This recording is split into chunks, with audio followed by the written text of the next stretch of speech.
Assalamualaikum warahmatullahi wabarakatuh. Waalaikumsalam warahmatullahi wabarakatuh.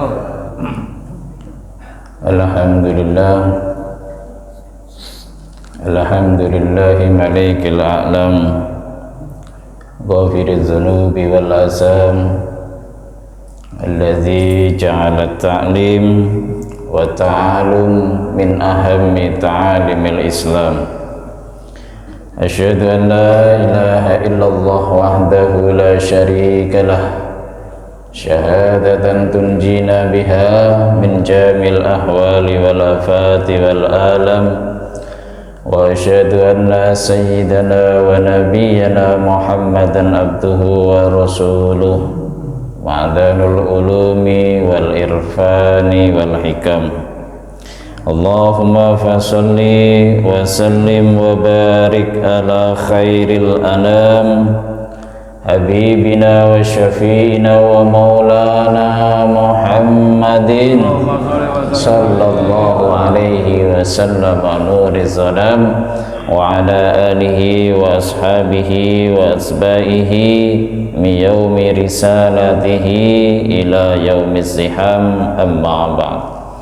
وإلى حضرات النبي المصطفى محمد رسول الله صلى الله عليه وسلم وعلى آله وأصحابه وأتباعه وذريته وجميع بيته أجمعين، ثم إلى جميع إخوانه من الأنبياء والمرسلين والأولياء والشهداء والصالحين والصحابة والتابعين والعلماء العاملين والمخلصين والمصنفين والمفسرين وأئمة الأربعة المجتهدين وجميع المجاهدين في سبيل الله رب العالمين والملائكة المقربين، خصوصا لمصنف هذا الكتاب شيخ زين الدين بن عبد العزيز بن زين الدين المليباري، أن الله يغفر له ذنوبه ويرحمه ويري درجاته في الجنة لنا له ولهم الفاتحة.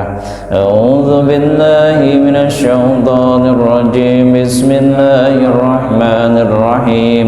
الحمد لله رب العالمين الرحمن الرحيم مالك يوم الدين إياك نعبد وإياك نستعين اهدنا الصراط المستقيم صراط الذين أنعمت عليهم غير المغضوب عليهم ولا الضالين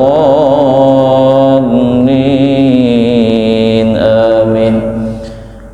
Alhamdulillah, pagi ini kita bisa ketemu lagi Bapak Ibu sekalian untuk yang kesekian kalinya. Pertama kali saya ucapkan terima kasih takdim saya kepada DKM Masjid Al-Qadar, Bapak Ustadz Eko beserta seluruh jajaran pengurusnya yang terhormat, yang kita muliakan sama-sama para asatid, para tokoh masyarakat di lingkungan Masjid Al-Qadar, Bapak Ibu sekalian, jamaah subuh yang tidak bisa saya sebutkan namanya satu persatu tanpa mengurangi rasa takzim dan hormat saya dumateng panjenengan semua Bapak Ibu sekalian yang dimuliakan oleh Allah. Pagi ini kita akan masih membahas tentang keutamaan kalimat la ilaha illallah. Nanti ada sesuatu, kadang dalam hidup ini seperti itu Bapak Ibu sekalian, ada sesuatu yang kita anggap sesuatu itu remeh, kita anggap sesuatu itu sepele,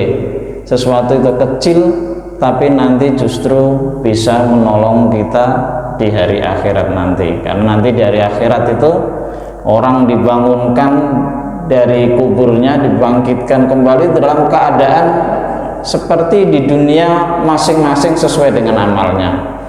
Nanti ada yang dibangunkan oleh Allah dari kiamat nanti, pas bangun itu dalam keadaan tubuhnya miring-miring. Waktu di dunia padahal enggak. Waktu di dunia itu orangnya gagah, orangnya tegak.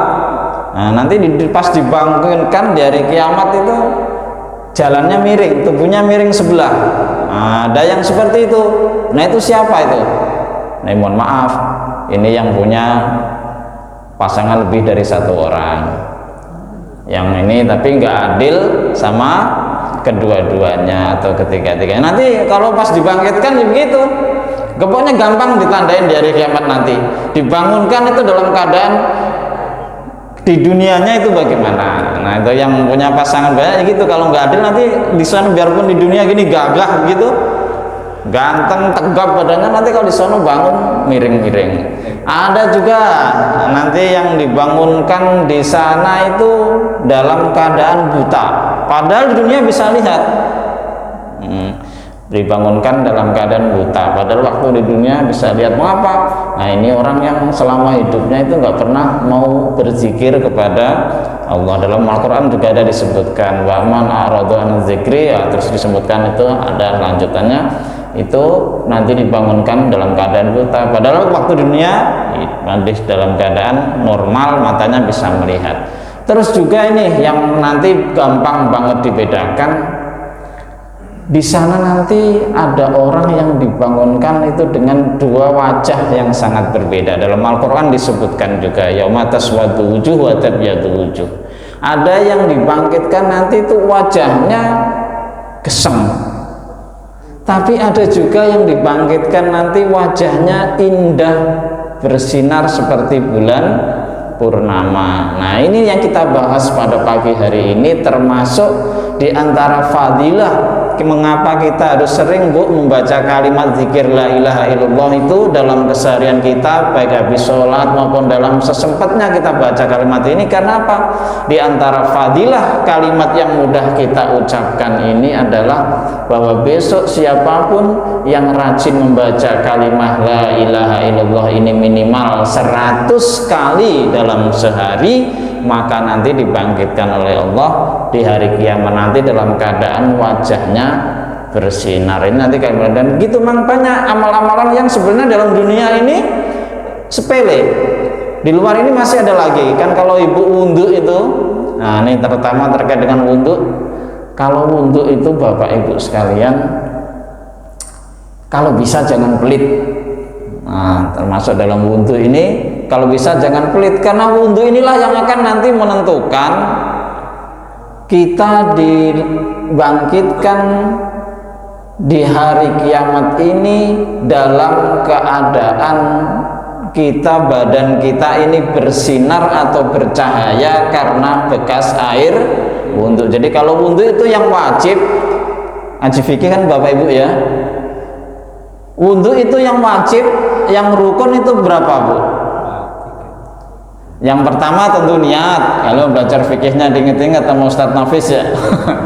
Kalau wajibnya wudhu, rukunnya wudhu itu yang harus kita lakukan ketika wudhu, nggak boleh ditinggalin, itu ada 4 atau 5 nanti disebutkan. Nah kalau yang selain itu sunnah, kalau terlewat misalkan nggak apa-apa. Yang pertama yang wajib itu kita niat pada saat kita membasuh wajah. Jadi ngucapin niatnya itu pas kita membasuh wajah, di dalam hati kita membaca niat. Terus yang rukun yang kedua membasuh wajah. Terus yang ketiga apa Bu? Tangan sampai siku. Nah maksud saya seperti itu. Jadi kan kewajibannya yang wajib itu kita membasuh tangan sampai siku. Tapi kalau wudhu jangan pelit Bapak Ibu sekalian, ya jangan pas wajibnya hanya sampai siku lantas kita membasuhnya hanya sebatas sampai siku, ya dilebihin dikit lah di atas siku. Maksudnya apa?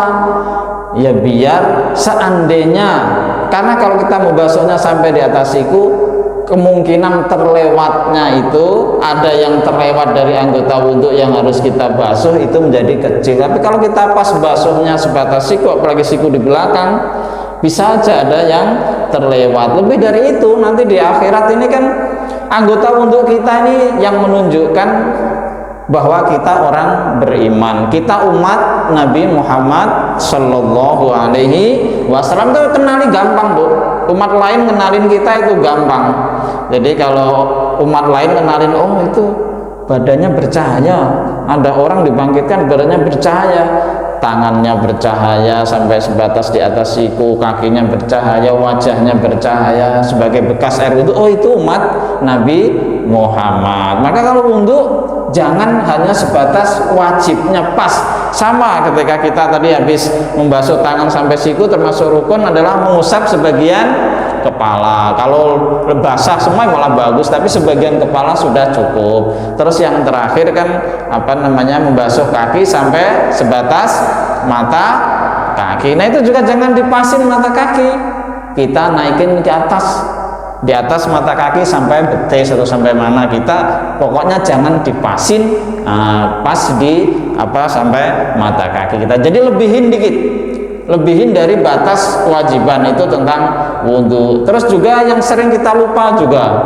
doa setelah wudhu itu hal yang sepele. Wudhu, doa setelah wudhu, tapi itu jangan dikira sepele. Itu di hari kiamat nanti hal-hal yang sederhana ini justru yang sangat menentukan, karena kata Rasulullah, ma minkum min mu'minin yatawaddau fayubligu atau fayusbikul wudu'a summa qala asyhadu an la ilaha illallah wa asyhadu anna muhammadar rasulullah Allahumma ja'alni minat tawwabin wa ja'alni minal mutatahhirin wa ja'alni ibadika sholihin. Itu udkhilat lahu illa futihat lahu abwabul jannah as-samaniyah. Kata Nabi begitu, Bu. Kalau kita wudhunya benar, setelah wudhu kita baca doa dengan baik, itu akan dibukakan untuk kita 8 pintu surga. Kita disuruh milih, Bu, lewat pintu mana saja yang kita suka. Ini amalan-amalan yang kita anggap seringkali anggap remeh, tapi itu sangat menentukan. Baik, kita masuk ke pembahasan kita pada pagi hari ini. Seperti biasa, mari sekali lagi sama-sama kita baca surat Al-Fatihah. Mudah-mudahan kita semua yang hadir di majelis ini diberikan sehat afiat oleh Allah, diberikan umur yang panjang dan barokah, diberikan rezeki yang banyak berlimpah, diberikan kita putra-putri yang soleh dan solehah, dan kapan kita berpulang kepada Allah diberikan kematian yang husnul khotimah ala hadiniyah wa ala kulli niyatin sholihah fa ila hadratin nabiyil mustafa Muhammadin Rasulillah sallallahu alaihi wasallam. Al-Fatihah. A'udzu billahi minasyaitonir rajim. Bismillahirrahmanirrahim. Alhamdulillahi rabbil alamin. Arrahmanir rahim. Maliki yaumiddin. Iyyaka na'budu wa iyyaka nasta'in. Ihdinas siratal mustaqim. Siratal ladzina an'amta 'alaihim ghairil maghdubi 'alaihim waladdallin. Amin. Baik, kita baca kitabnya. Jadi tadi sebagai pengantar saya sampaikan bahwa keutamaan, salah satu keutamaan yang akan diberikan oleh Allah kepada orang yang rajin berzikir la ilaha illallah adalah nanti di hari kiamat nanti akan dibangunkan oleh Allah dalam keadaan wajahnya bersinar seperti bulan purnama. Itu bukan omongan, sekedar omongan, tapi itu ada dasar hukumnya, ada hadisnya dari Rasulullah sallallahu alaihi wasallam. Mari sama-sama kita baca. Bismillahirrahmanirrahim. Qala al-musannifu rahimahullah ta'ala wa nafa'anallahu bihi wa bi ulumihi fid dharain. Amin ya rabbal alamin. Bismillahirrahmanirrahim.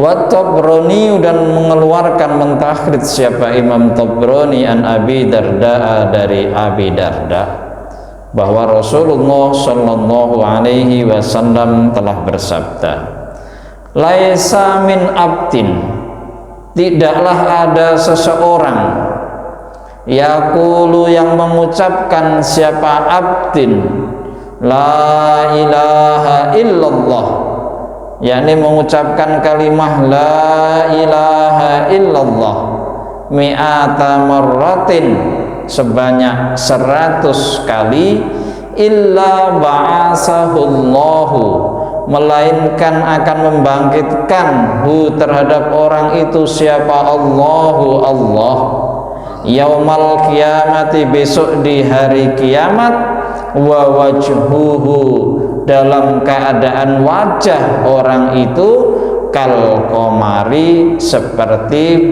bulan Lailatul Badri, pada saat malam purnama.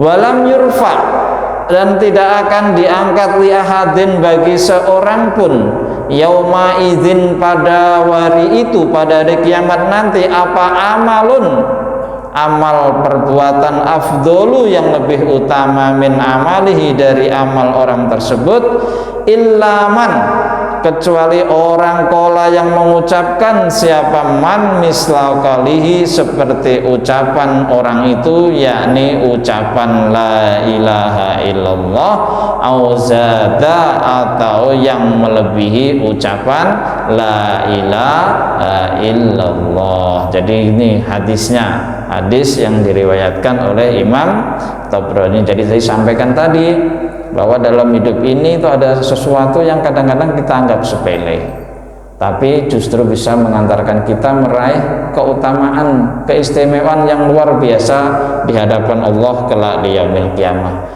Jadi ada amal Bu yang kadang-kadang sepele. Dalam Islam itu seperti itu, maka kita tidak boleh, orang mukmin itu meremehkan suatu amal yang kelihatan kecil, karena ada hadis kan, apa khairul alamali adwamuha wa inqala. Jadi amal yang paling baik itu adalah amal yang istiqomah meskipun wa inqala, meskipun kecil ataupun sedikit. Nah, termasuk ini Bu, kita sampaikan kemarin la ilaha illallah ini supaya kita baca dalam setiap kesempatan. Sehari 100 kali kalau baca la ilaha illallah. Gampang nggak Bu? Nggak nyampe 10 menit Bu. La ilaha illallah kita ngucapin la ilaha illallah, la ilaha illallah, la ilaha, nggak nyampe 10 menit Bu. Ini gampang, tapi inilah yang susah, istiqomahnya. Istiqomahnya inilah yang dibalas oleh Allah dengan keistimewaan seperti tadi. Karena Islam ya begitu, rahman rahimnya Allah itu seperti itu Bu. Ada amalan-amalan yang sepele yang kita lakukan, tapi itu fadilahnya besar. Pernah dengar nggak Bu kisah juga? Karena kasih sayang Allah, ada seorang, mohon maaf, ini ada hadisnya sahih juga, hanya gara-gara sesuatu yang sepele dia masuk surga Bu. Orang ini kadang-kadang, padahal ini orangnya orang nakal Bu. Mohon maaf, dalam hadis Sahih Bukhari itu disebutkan ada seorang perempuan Bu, perempuan ini perempuan yang nakal, dan tanda petik bahkan jelas-jelas disebut dalam hadis itu seorang perempuan pelacur Bu. Mohon maaf, kalau pelacur kira-kira baik nggak Bu? Baik nggak kalau pelacur itu Bu? Kira-kira nanti di akhirat masuknya kemana itu Bu? Masuknya kemana Tat? Kalau pelacur itu kira-kira Tat? Ya. Ini kalau orang pasti bilangnya gitu semua Bu. Namanya pelacur ya tidak bagus kan, berzina berkali-kali tiap hari, ya, jangan berzina sekali aja luar biasa dosanya, siksanya. Nah ini ada di dalam hadis Sahih Bukhari disebutkan wanita ini pelacur. Jadi kalau secara zahiriyah pasti akan masuk, secara zahiriyah ya Bu ya, karena amalnya gitu pasti akan masuk neraka. Tapi Allah itu sangat Rahman dan Rahim Bu. Pada suatu ketika ini Bu, perempuan pelacur ini siang terik, di suatu siang yang terik pada musim yang sangat panas, ketika dia sedang dalam perjalanan itu Bu, ditemuinya itu ada seekor anjing Bu. Ini Ustadz Eko pasti udah dengar kisah ini kan. Anjing itu sangat kehausan. Anjing itu kalau haus kan menjulurkan lidahnya Pak ya. Nah, saking hausnya anjing ini menjulurkan lidahnya sampai mulutnya itu berbusa. Namanya wanita Bu, bukan hanya wanita kita, apalagi kaum pria, kaum wanita, apalagi ini wanita itu terkenal perasaannya halus ya Ustaz ya, terhadap binatang itu biasanya sayang ya kan Bu. Rata-rata yang punya piaraan binatang itu bapak-bapak apa ibu-ibu?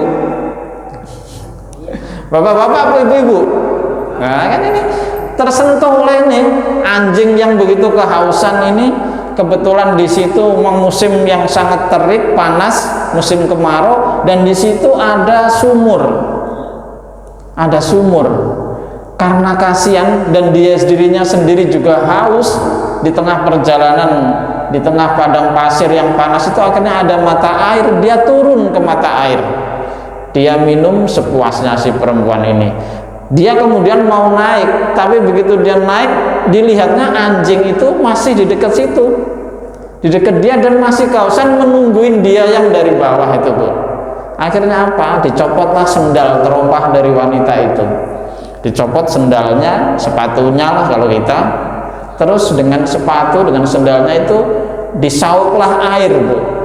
Sepatunya itu dikorbankan untuk menyaup air, akan sepatunya kemudian ada air, dia naik, dikasih minumlah anjing yang kehausan itu. Nah, berkah ini loh Bu, hal yang sepele menolong anjing itu akhirnya apa? Ditakdirkan oleh Allah, wanita yang nakal itu akhirnya masuk surga. Ini bukan cerita ngarang Bu, ini ada hadis sahihnya. Jadi kita tahu maksudnya apa? Maka karena itu kita seperti itu, kita harus saling berkasih sayang. Jika kita berkasih sayang kepada hewan saja bisa mengantarkan kita masuk surga, apalagi kita berkasih sayang dengan saudara kita sesama muslim. Tentu kalau kita menjalankan, maka insya Allah itu akan menjadi amal yang berpahala besar di sisi Allah Subhanahu wa Ta'ala. Sama kembali kepada kajian ini, la ilaha illallah itu gampang kita ucapkan, apalagi cuma 100. Nah, kalau ulama-ulama zaman dulu, orang-orang tua kita zaman dulu, kalau amaliyah nggak ada kok, orang habis sholat langsung ngacir gitu Pak, yang kayak orang anak-anak zaman sekarang nggak ada dulu.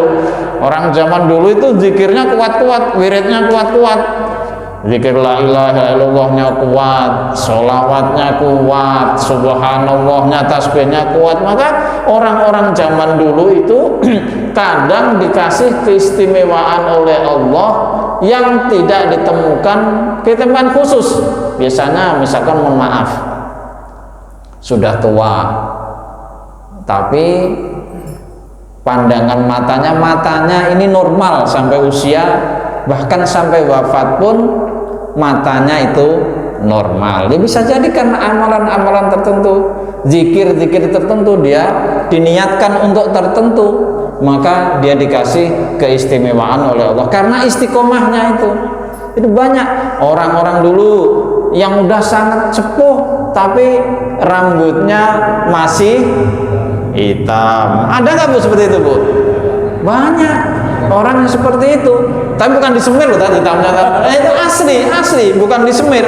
Banyak seperti saya tuh ingat dulu, nenek saya itu Bu, mohon maaf, nenek saya itu dulu umur itu 100 tahun lebih, sepantarannya udah nggak ada yang sebaya mah dia itu udah nggak ada. Saya ingat banget waktu kecil di kampung itu yang sepantaran nenek saya itu udah nggak ada. Kenapa? Umurnya udah 100, hampir 110-an udah nggak ada.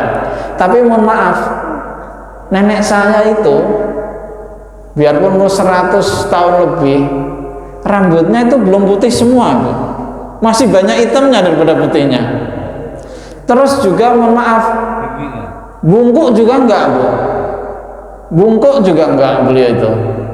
Makanya saya juga heran, ini amaliyahnya apa gitu, kok bisa. Nah kalau kita kan mohon maaf, zaman sekarang anak SMA aja udah beruban, betul nggak Bu? Banyak nggak sekarang? Iya, karena faktor-faktor banyak macam udah sekarang itu, banyak faktor makanan, faktor lain. Apalagi anak sekarang tuh jarang yang kenal zikir, itu jarang. Nah ini anak-anak kita, ibu-ibu kita, saudara-saudara kita, ini perlu kita, ini hal-hal yang sepele tapi kalau kita lakukan itu fadilahnya luar biasa. Anak-anak sekarang itu seperti itu. Zikir itu sesuatu, makanya dalam Al-Quran, ala bizikrillahi tatmainnul qulub. Zikir itu menenangkan hati.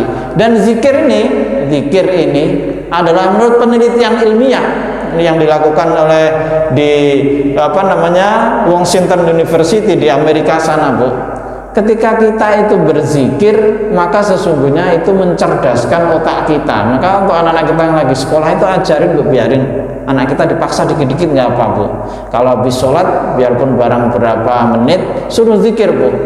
Karena menurut penelitian, setiap orang berzikir itu akan mengaktifkan sel-sel otak yang ada dalam diri kita. Jadi kalau semakin kita banyak berzikir, bagian dari seluruh otak kita itu selnya akan aktif. Jadi kalau aktif, otomatis anak itu akan cerdas. Maka kalau ada anak yang mohon maaf, ada di antara anak kita yang sedikit kurang cerdas, apalagi bebal itu, misalkan mohon maaf, ngapalin apa kok sulit banget, nerima ilmu apa kok sulit banget, pelajaran sulit banget. Barangkali salah satu terapinya Bu, suruh zikir.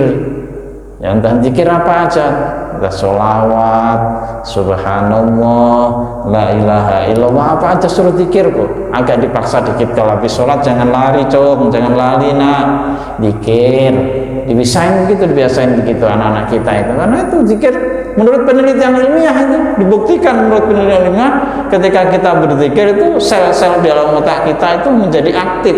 Maka ketika semakin banyak berzikir anak-anak itu, ini yang penting untuk anak-anak kita yang masih sekolah, biar cerdas, biar gampang menerima ilmu. Kita biasakan itu anak-anak kita untuk berzikir, biarpun nggak banyak-banyak, cari zikir yang pendek-pendek. Subhanallah kan pendek, anak kita juga pasti bisa. Allahu Akbar pendek, la ilaha illallah yang paling bagus la ilaha illallah. Jadi la ilaha illallah kan bisa kita banyak baca, tidak sampai waktu 10 menit. Fadilahnya ini luar biasa, maka kita biasakan. Jadi ini yang di akhirat nanti menjadikan termasuk fadilahnya wajah kita bercahaya, jadi gampang dikenal. Nanti kalau Ustaz Eko di hari kiamat nanti wajahnya dibangunkan tambah ganteng dari yang waktu di dunia, kinclong, glowing. Wah itu berarti nih banyak zikirnya nih. Nah nanti di hari kiamat termasuk zikir la ilaha illallah. Ini ciri khasnya, yang banyak berzikir la ilaha illallah nanti dibangunkan di hari kiamat dalam keadaan wa wajuhu kal qamar lailatal badri. Wajahnya akan seperti bulan purnama. Bulan purnama itu bulan yang penuh, kelihatan terang. Malam kalau malam purnama menjadi terang. Nah seperti itu orang yang rajin berzikir la ilaha illallah. Terus hadis yang lain lagi kita baca, wa Ibnu Majah, dan telah mentakhrid siapa Ibnu Majah, an Ummi Hani'in dari Ummi Hani, sabda Rasulullah sallallahu alaihi wasallam, la ilaha illallah, dan adapun kalimat la ilaha illallah, la yasbikuha, itu tidak ada yang mengungguli ha terhadap kalimat la ilaha illallah apa amalun, suatu amal pun, afdolu yang lebih utama, min wala tatruku dzamban, dan juga tidak akan menyisakan dosa. Jadi gini, kalau kita banyak berzikir la ilaha illallah itu juga akan mendatangkan ampunan dari Allah Subhanahu wa taala. Kita sampaikan tadi fadilahnya banyak banget. Udah wajah kita tadi kita mendapat ampunan, wajah kita nanti di hari kiamat juga bersinar bersih seperti bulan purnama. Makanya dalam hadis yang lain, dalam hadis Jabir bin Abdullah itu disebutkan afdhalu zikri la ilaha illallah wa afdhalud doa alhamdulillah. Jadi doa apa? Doa berzikir yang paling utama itu la ilaha illallah, dan doa yang paling utama itu alhamdulillah. Mengapa doa yang paling utama itu alhamdulillah, Bu? Karena alhamdulillah adalah menunjukkan rasa syukur kita kepada Allah. Maka kita dalam adab berdoa itu, Pak, Ibu sekalian yang dimuliakan oleh Allah, kalau sebelum kita berdoa itu ada adabnya biar doa kita diijabah oleh Allah. Jadi kalau kita berdoa juga sama, Bu, jangan sembarangan. Jadi kalau kita ingin berdoa, kan kita banyak sering yang merasa ya, Bu ya, kok doa saya kayaknya nggak dikabul-kabulkan sama Allah, kok kayaknya dari dulu saya minta nggak pernah dikabulkan oleh Allah. Ya barangkali kita introspeksi, Bu, bisa jadi karena kita emang dalam berdoa itu nggak tahu tata caranya. Jadi kalau kita meminta, Bu, kepada Allah itu ada tata caranya. Kita minta kepada bapak ibu kita aja ada tata caranya nggak, Bu? Ada, apalagi meminta kepada Allah. Kita mintai ke ibu kita, bapak kita langsung datang minta, Pak, jadi dikamplok, kita plok. Ya kan langsung menodong begitu kan, ya dikamplok, bukannya dapat malah dikamplok. Minta kok begitu ya. Kalau kita meminta sama bapak kita kan kita rayu-rayu dulu. Nah, kita melakukan sesuatu yang bapak kita senang, kita diperintah langsung buru-buru kita kerjakan, kita nurut. Bapak kita senangnya apa ya? Kalau kita anak kecil dulu kan ingat, kalau bapak kita mau tidur kita pijitin, kita injek-injek. Ada masih ada gitu nggak, Pak, sekarang, Pak, anak-anak kita, Pak? Kalau kita waktu kecil kan gitu, ingat banget orang tua kita itu kan, kalau mau tidur gitu, nah kita disuruh orang kita tengkurap, kita diinjek-injek, ya kan, Pak? Ya kita begitu, itu sehat itu. Sehat itu. Jadi kadang saya masih begitu tuh kalau anak saya yang perempuan tuh kalau mau tidur capek banget gitu saya suruh.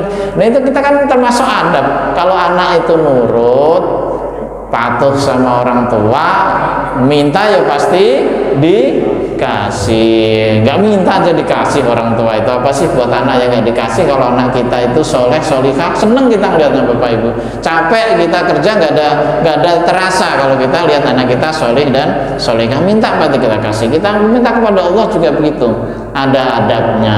Makanya kita minta yang pertama adabnya biar doa kita dikabul oleh Allah. Tentu kita akan menjamah kalau kita akan berdoa itu pertama pasti baca istighfar, astagfirullahaladzim, astagfirullah, itu yang pertama, astagfirullahaladzim.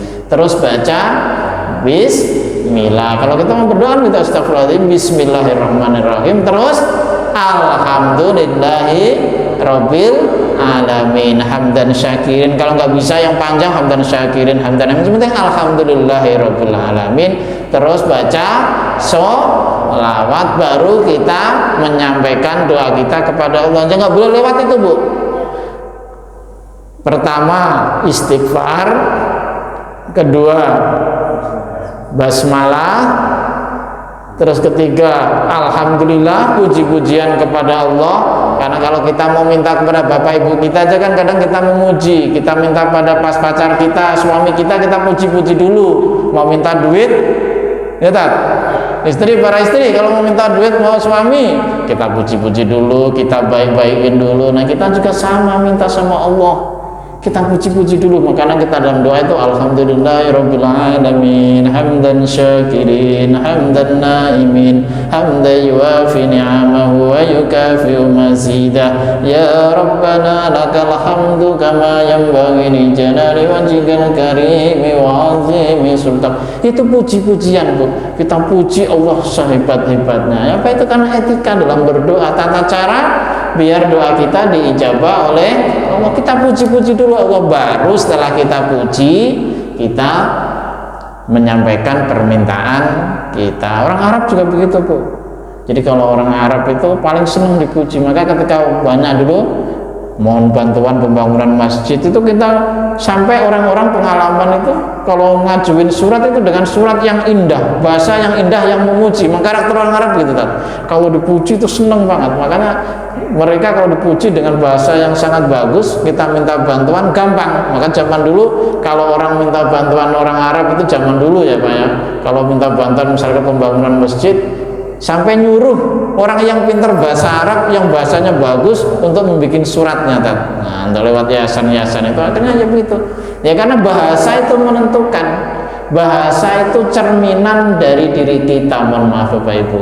Kualitas diri kita itu tercermin dalam bahasa kita. Kalau bahasa kita kasar, ngomongnya seenaknya, apalagi suka ngomong jorok, berarti kualitas diri kita ya seperti itu jangan disepelekan bahasa itu. Maka ke dalam hadis banyak disebutkan kalimah thayyibah itu artinya ucapan yang baik, ucapan yang santun, itu bagian dari sedekah. Dalam Al-Quran juga disebutkan qaulun ma'rufun wa maghfiratun khairun min sedekah. Ucapan yang baik, ucapan yang sopan, ucapan yang sejuk, ucapan yang mengenakan orang lain itu khairun min sedaqatin yatba'u hada. Itu bahkan lebih baik dibandingkan dengan kita sedekah, tapi sedekahnya disertai dengan ungkapan ataupun ucapan yang menyakitkan hati. Banyak nggak kayak begitu, Bu? Sedekah tapi sedekahnya nyakitin, ngasihnya nggak enak, sikapnya ngasih nih gua kasih lo kan nggak enak kita nerimanya juga. Atau kayak ngasihnya merengut banget. Nah itu kan kadang, nah seperti itu namanya sedekah yang tidak ada mananya. Sedekah yang begini malah lebih bagus ucapan yang baik. Kita itu kadang-kadang oleh ucapan kita ini, Bu, kalau maka pepatah kalau luka karena apa tak pedang, nah bisa jadi sehari 2 hari, seminggu 2 minggu akan hilang, akan sembuh. Tapi kalau luka karena ucapan kita itu, Bu, nah sampai ke bawah mati kita masih ingat. ingat terus ini ucapan ini. Makanya kata pepatah, al-lisan sawirul jurmi kabirul jurmi. Lisan ini kecil bentuknya tapi sangat besar bahayanya. Ini makanya kembali kepada ini lagi. Inilah mengapa la ilaha illallah penting. La ilaha illallah itu tadi di samping juga menjadikan kita di hari kiamat nanti memiliki wajah yang bagus, bercahaya, bersinar, juga mendatangkan ampunan dari Allah Subhanahu wa taala. Terus dalam kisah disebutkan lagi dalam hadis disebutkan An Abi Sa'id Al-Khudri, dari Abi Sa'id Al-Khudri an Nabi sallallahu alaihi wasallam, dari Nabi sallallahu alaihi wasallam. Qala, telah berkata siapa Musa, Nabi Musa alaihi salam. Dari dulu jadi Nabi Musa itu yang sering kita sebutkan dalam berbagai kisah, kan nabi yang paling sering komunikasi, sering banget minta sama Allah, sering banget protes sama Allah, biarpun orangnya cadel gitu. Dari kita dulu kita sebutkan, dia itu nabi yang paling banyak minta sama Allah. Pernah minta, ya Allah, aku kok pengen lihat engkau ya Allah biar tambah yakin gitu. Wujudmu itu gimana sih Allah? Nabi Musa pernah minta seperti itu sama Allah. Dalam Al-Quran juga disebutkan, oh gitu, kamu pengen lihat aku, kata Allah kan. Udah kalau begitu, noh lihat aja bukit, kata Nabi Musa. Kata Allah, lihat bukit. Disuruh lihat bukit sama Allah, dia kemudian lihat bukit itu. Kemudian pas dia sudah lihat bukit itu, turunlah atau menyambarlah kilatan cahaya. Nah, kemudian kilatan cahaya itu dahsyat menyambar bukit itu menjadi hancur berantakan. Nabi Musa sampai kaget, pingsan dia. Nah, itu kamu baru melihat itu aja pas sudah dia sadar, dikatakan oleh Allah, kamu baru melihat bukit itu aja kesambar sebagian kecil dari cahayaku, kamu sudah pingsan, apalagi kamu melihat wujudku yang sebenarnya. Jadi Nabi Musa itu banyak protesnya. Ini juga protes dalam hadis ini. Nabi Musa itu minta kepada Allah, ya Rabbi, wahai Allah, alimni, ajarkanlah kepadaku syai'an, sesuatu, azkuruka, yang aku bisa berzikir kepada engkau bihi, dengan sesuatu itu. Jadi Nabi Musa pernah suatu ketika meminta kepada Allah, wahai Tuhan, tolonglah ajarkan kepadaku sesuatu yang bisa aku gunakan untuk berzikir. Maka kata Allah apa? Qul la ilaha illallah, wahai Musa, banyaklah engkau mengucapkan la ilaha illallah. Nabi Musa dikasih tahu Allah itu ngeyel dia, Bu. Musa, kamu mintakan sesuatu yang bisa untuk kamu gunakan berzikir kepadaku, sekarang ucapkan saja olehmu, kata Allah, la ilaha illallah. Terus Nabi Musa ini protes, kok la ilaha illallah sih Tuhan, saya minta yang khusus buat saya, kayak jangan la ilaha illallah, kata dia begitu. Jadi Musa kemudian protes, faqala ya Rabbi, kullu ibaduka, sesungguhnya setiap hambamu, yaqulu hadza, mengucapkan siapa kullu ibadika hadza, ya Tuhanku, la ilaha illallah biasa, semua orang juga ngucapin itu, kata Nabi Musa. Beri kayak aku sesuatu yang khusus, zikir khusus, yang istimewa gitu. Jangan la ilaha illallah mulu, napa? Kata Nabi Musa begitu. Protes dia sama Allah. Nabi Musa banyak protesnya. Dikasih zikir la ilaha illallah, dia protes, kok itu mulu zikirnya. Dia kan dianggap sepele sama Nabi Musa itu, zikir la ilaha illallah. Dikasih Allah, dia minta zikir tertentu yang bisa saya lafalkan setiap hari, dikasih la ilaha illallah, protes. Jangan zikir itu mulu, ya Allah. Itu udah banyak dibaca orang Tanah Baru, apalagi Ustaz Teko itu. Dikasih Nabi Musa, dikasih zikir la ilaha illallah, protes. Ya Rabbi, kullu ibadika yaqulu hadza, innama uridu syai'an takhusuni, tapi saya tuh ingin, ya Allah, zikir yang memang khusus buat saya gitu loh.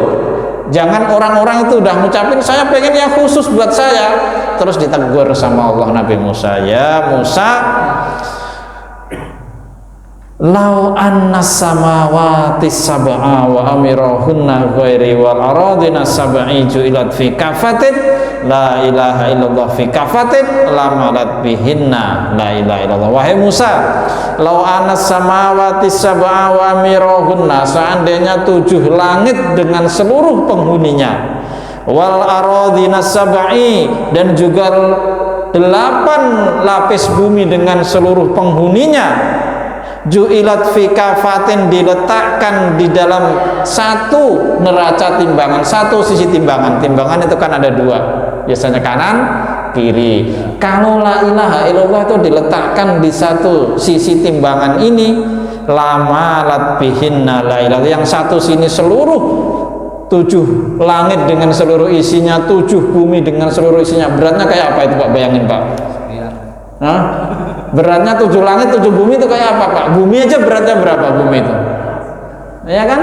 7 langit 7 bumi ditaruh di timbangan yang satu, dengan la ilaha illallah di sebelah timbangan yang satunya, lamalat bihinna la ilaha illallah, niscaya akan lebih berat yang la ilaha illallah. Jadi kita jangan menyepelekan zikir la ilaha illallah. Mengapa? Karena di la ilaha illallah di situ ada pengesaan kita kepada Allah Subhanahu wa taala, seluruh tauhid kita, pengesaan kita kepada Allah, baik tauhid uluhiyah, rububiyah, semua ada dalam kalimat la ilaha illallah. Maka ketika ada hadis mengatakan man akhiru kalamihi la ilaha illallah dakhalal jannah, orang yang ucapan terakhirnya ketika nanti mati itu la ilaha illallah, pasti ini dijamin oleh hadis akan masuk surga. Tapi mudah nggak mengucapkan la ilaha illallah kalau nggak dibiasakan Bu? Nah kita kalau mau mati itu kan sakit banget Bu, sakaratul maut itu sakit banget. Kalau kita tidak terbiasa mengucapkan la ilaha illallah, ya akan sulit untuk mengucapkan itu. Maka dalam keseharian kita biasakan. Nah dulu dalam pertemuan yang dulu saya sampaikan, kita biasakan membicarakan berzikir la ilaha illallah, sampai kalau diumpamakan, kita umpamakan, kita latah pun keluar ucapan la ilaha illallah. Maksudnya apa? Biar kita terbiasa. Kalau ucapan itu menjadi keseharian kita, terbiasa kita, maka kita akan mudah untuk mengucapkan. Kita kaget, ya la ilaha illallah. Kita mau jatuh, la ilaha illallah. Nah kita termasuk ketika mau meninggal, ketika kita kalimat ini sudah terbiasa kita lafadzkan dalam keseharian kita, maka mudah untuk mengucapkan itu di penghujung hayat kita. Itu makanya pentingnya kita sampaikan la ilaha illallah. Seperti ini karena fadilahnya Nabi Musa meremehkan dia ucapan la ilaha illallah. Ah masa doa itu mulu, itu mau udah dibaca semua orang, Tuhan kasih kayak saya apa yang istimewa gitu, kata Nabi Musa. Terus dikasih tahu oleh Allah, Musa jangan begitu ente nggak tahu seandainya 7 langit dan 7 bumi dengan seluruh penghuninya ditaruh di satu timbangan, sisi timbangan la ilaha illallah di sisi timbangan yang lain, maka akan lebih berat la ilaha illallah jika kita mengucapkannya secara ikhlas lillahi ta'ala. Kita biasakan, karena keikhlasan itu butuh belajar, butuh. Nanti kita awal-awalnya nggak apa-apa, saya berzikir la ilaha illallah tiap hari biar saya begini, biar saya begitu. Tapi kalau udah keseharian kita tidak lagi mikirin biar begini, biar begitu. Kita akan merasa kayaknya kurang, kayaknya ada yang kurang kalau kita belum berzikir itu. Misalkan kita punya amalan tertentu, misalkan sholawat, habis sholat kita baca sholawat sekian ratus kali atau itu, kalau setiap hari kita begitu, kalau ada yang tertinggal atau terlewat kita belum baca sholawat, rasanya gimana Bu? Ada nggak enak, ada yang kurang. Nah itu seperti itu la ilaha illallah, kita biasakan aja dalam keseharian kita. Biarpun tujuan pertamanya ya pengen begini, pengen begitu, tapi nanti kalau sudah menjadi kebiasaan itu menjadi kebutuhan kita Bu. Ketika sudah menjadi kebutuhan kita, itulah yang bermanfaat bagi kita. Kita nggak terasa kalau udah terbiasakan kita. Awalnya nggak apa-apa, punya motivasi tertentu. Dikirnya saya dikir ini biar begini, nggak apa-apa. Tapi nanti selama ketika sudah berjalan menjadi istiqomah, itu hati kita akan menjadi tentram. Kita merasa akan ada sesuatu yang kurang ketika kita tidak melakukan hal itu. Nah itu yang penting. Ketika sudah istiqomah, itulah rasa itu. Rasa itu sebenarnya yang penting. Merasa ada yang kurang ketika kita tidak lagi berzikir seperti yang biasa kita lakukan. Itulah sebenarnya yang dimaksudkan, bahwa nanti wabtaghorillahi wajah, akan dengan sedikit demi sedikit muncul keikhlasan di dalam diri kita, menjadikan zikir itu sebagai suatu kebutuhan. Jadi karena itu ala bizikrillah tatmainnul qulub. Hati kita akan menjadi tenang, akan merasa ada sesuatu yang kurang ketika kita tidak melakukan seperti yang biasa kita lakukan. Satu hadis lagi kita baca. Bismillahirrahmanirrahim. Sampai jam berapa tadi? 5 menit lagi. Ya. Sekali lagi 5 menit lagi Bu ya. Tanggung nih. Bismillahirrahmanirrahim. Wa Abu Ya'la, dan telah mentakhrid siapa Abu Ya'la, biar agak banyak di kitab ini. Dari kemarin 1 lembar nggak kelar-kelar ya tadi ngajinya ini 1 lembar, nanti biar nganti bab. Wa Abu Ya'la, dan dari Abu Ya'la an Abi Bakrin, dari Abu Bakar radhiyallahu anhu, wa an zuriyatihi, dan dari anak cucu Abu Bakar. Jadi Abu Bakar itu dan anak cucunya itu juga punya amalan Bapak Ibu, istiqomah. Abu Bakar dan anak cucunya itu punya amalan tertentu sampai akhir hayatnya. Amalan Abu Bakar dan anak cucunya itu apa? Abu Bakar mengatakan seperti ini, alaikum bila ilaha illallah, lakukanlah oleh kalian bila ilaha illallah, istiqomahlah, lakukanlah secara istiqomah oleh kalian la ilaha illallah, berzikir la ilaha illallah, wal istighfari, dan membaca istighfar. Ini kalau amalan Abu Bakar sama anak cucunya ini Bu, suka berzikir la ilaha illallah sama membaca istighfar. Wa aksiru minhuma, dan perbanyaklah oleh kalian minhuma, dari membaca la ilaha illallah dan istighfar. Fa inna iblisa, karena sesungguhnya iblis, qala itu berkata, siapa? Iblis. Jadi kalau ada orang membaca la ilaha illallah, membaca istighfar, iblis itu paling risih sebenarnya, paling kesel dia Bu, karena dia kalau udah dengar la ilaha illallah itu merasa panas, dia badannya menjadi mencair seperti timah yang kena panas. Itulah kalau kita orang, ada orang baca la ilaha illallah, maka kata iblis apa kada orang baca la ilaha illallah? Halakatin halaktun nasa bizunubi. Kata iblis kalau ada orang baca la ilaha illallah, saya halaktu annas bizunubi, saya sudah membinasakan manusia bizunubi, dengan menjerumuskan mereka pada dosa-dosa. Jadi kalau tugas iblis kan seperti itu, menjerumuskan manusia kepada dosa-dosa. Maka ketika dia mampu melakukan itu, berarti halaktu nasa bizunub, saya telah menjerumuskan, telah menghancurkan manusia bizunubi, dengan dosa-dosa. Wa ahlakuni, dan manusia itu membinasakan aku bila ilaha illallah, dengan la ilaha illallah, wal istighfari, dan istighfar. Jadi kalau kita mau mengalahkan iblis, menghancurkan iblis, itu syaratnya gampang, caranya gampang, yaitu kita banyak berzikir la ilaha illallah dan istighfar. Istighfar itu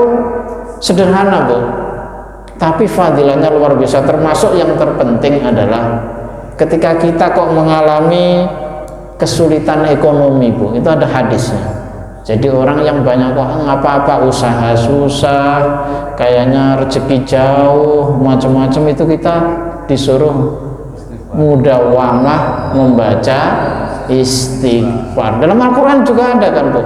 Jadi kita disuruh banyak istighfar oleh Allah, karena itulah dengan istighfar itu Allah akan mencurahkan hujan, mencurahkan rezeki yang banyak kepada kita. Makanya samping la ilaha illallah, istighfar itu sangat penting. Makanya sudah doa yang pendek, membaca la ilaha illallah, zikir la ilaha illallah, sama astaghfirullahaladzim. Ini banyak fadilahnya. Istighfar itu hadisnya banyak, termasuk bila kita rezekinya susah, urusan kita susah, itu kita banyak dianjurkan untuk membaca istighfar. Jadi iblis juga itu merasa sangat tersiksa, merasa susah kalau ada orang membaca la ilaha illallah dan membaca istighfar. Falamma ra'aitu zalika ahlaktum bilahwa, maka ketika aku melihat orang-orang itu membaca la ilaha illallah dan istighfar, akhlaqtuhum bil ahwa'i, maka aku sesatkan mereka dengan hawa nafsunya, wa hum yahsabuna annahum tatu, maka mereka menjadi merasa dengan membaca la ilaha illallah itu sudah melakukan yang benar,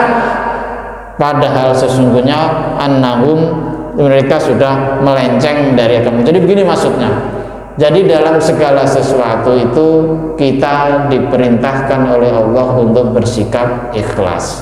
Tadi la ilaha illallah kita disuruh berzikir banyak la ilaha illallah untuk melatih keikhlasan kita. Awal-awalnya nggak apa-apa, kita meniatkan tadi, kita banyak zikir la ilaha illallah biar begini, biar begini, biar begini. Tapi kalau kita biasakan itu, nanti kita menjadi tidak punya motivasi apa-apa lagi, tidak punya niat-niat tertentu lagi. Yang penting kita membaca itu dalam keseharian kita merasa nyaman dengan itu. Nah, inilah yang terpenting. Itulah yang nanti ketika kita tidak menginginkan apa-apa lagi, kita merasa itu sudah menjadi kebutuhan kita, itulah yang kemudian menjadi ikhlas. Karena ikhlas itu perlu pembiasaan, kan?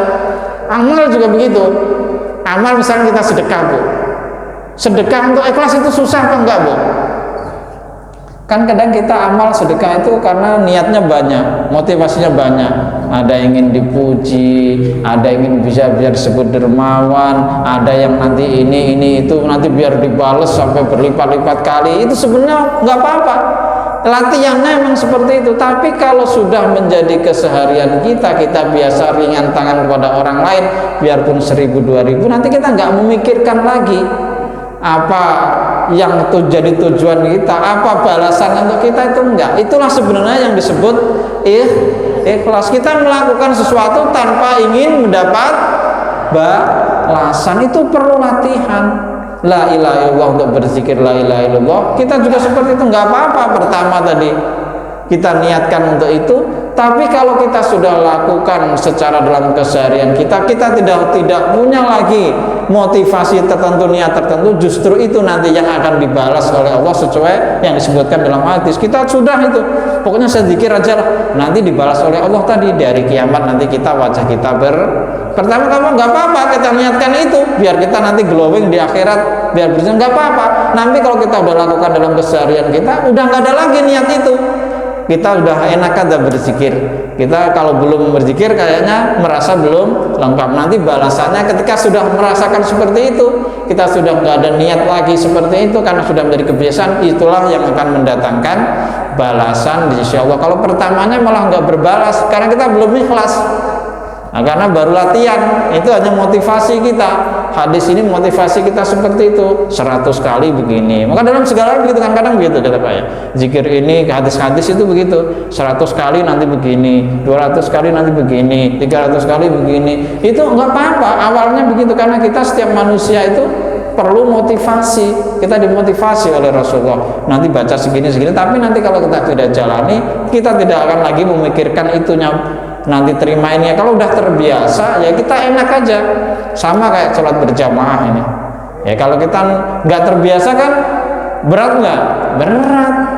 Apalagi kuliah subuh gini, kalau nggak terbiasa berat, pasti ngantuk. Enakan tidur di rumah, apalagi sholat subuh sekarang masih jam 4:15, oh enak-enaknya tidur, itu berat banget.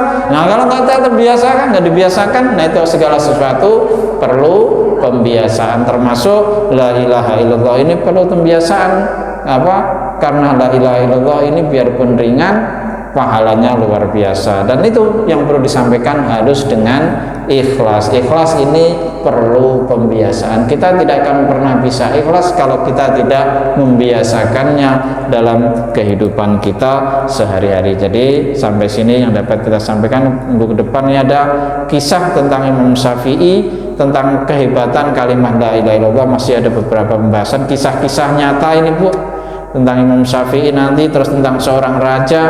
Nanti baru bab ini, memang kitab ini disebutkan hadis-hadisnya, terus nanti disebutkan kisahnya, nanti baru dipadukan sedikit tentang fikih. Nanti kalau tentang fikih boleh nanti Ibu mengajukan pertanyaan-pertanyaan nanti tentang fikih. Kalau yang ini bukan fikih, nanti bab ini, kitab ini perpaduan. Nanti tentang fikih ada wudhu, macam-macam, nanti silakan ditanyakan, disiapkan pertanyaan, barangkali ada yang nggak jelas. Nanti yang kajian tentang fikih, bab tentang fikih, boleh nanti tanya jawab, atau nanti bacanya kalau yang kitab ini babnya macam-macam, nanti ada yang membosankan itu terus, kita loncat dulu, nanti baru balik lagi. Kalau misalkan untuk yang pertemuan berikutnya mau yang berbau-bau fikih, nanti kita baca yang berbau-bau fikih, nanti didiskusikan saja sama jamaah mau yang apa minggu depan, karena ini kitab ini panjang, macam-macam bahasanya. Nanti kita bahas yang berbau fikih dari segi tasawuf maupun fikih secara hukum syariat. Jadi begitu, nanti kita bahas di pertemuan berikutnya. Barangkali ini yang dapat saya sampaikan. Nanti kalau fikih sekali lagi boleh Bu kita tanya jawab yang terkait dengan materinya, ada karena ada fikihnya juga, kita bisa tanya jawab tentang fikih. Kayak tadi di awal pertemuan kita singgung ya, karena tadi fikih itu harus kita tahu ilmunya. Kayak wudhu aja, yang tertinggal jika selain yang tadi nggak apa-apa. Nah, kalau misalkan kumur-kumur, kita nggak kumur-kumur dalam wudhu ya nggak apa-apa, kalau terlewat nggak istinsaq dalam wudhu nggak apa-apa. Nah, itu bukan rukunnya, bukan wajibnya. Jadi nanti itu kita bahas di pertemuan selanjutnya. Nanti disampaikan aja kalau ibu-ibu maunya yang mana, temanya tentang fikih, bau-bau fikih. Kan di sini juga ada kajian fikih juga, atau yang bau apa akhlak, jadi juga bisa kita bahas di pertemuan selanjutnya. Barangkali itu yang dapat saya sampaikan. Mohon maaf kalau ada kata-kata yang kurang berkenan. Kita tutup taklim kita dengan bacaan doa akhir majlis. Subhanakallahumma wa bihamdika asyhadu an la ilaha illa anta astaghfiruka wa atubu ilaik. Wallahul muwaffiq ila aqwamit thoriq. Wassalamualaikum warahmatullahi wabarakatuh.